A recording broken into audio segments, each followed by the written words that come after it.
What is the answer to this problem? And it's not 25. Parentheses matter when we're thinking about order of operations. Remember when we talked about PEMDAS, which stands for parentheses, exponent, multiplication, division, and then addition and subtraction.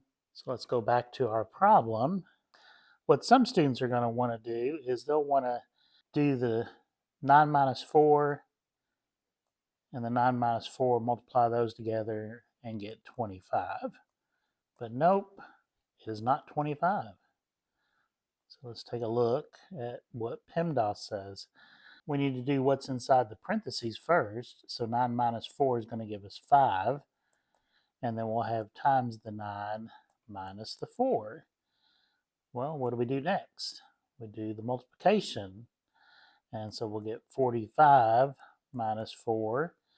And then we can subtract and get 41. Now, what about this one? Once again, we're going to do the parentheses first.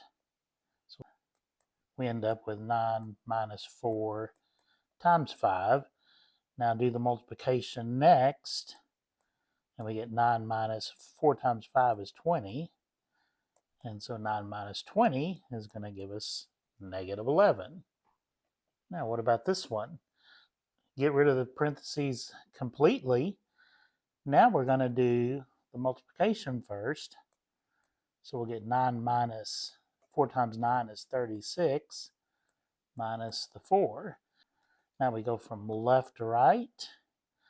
9 minus 36 is negative 27 minus 4.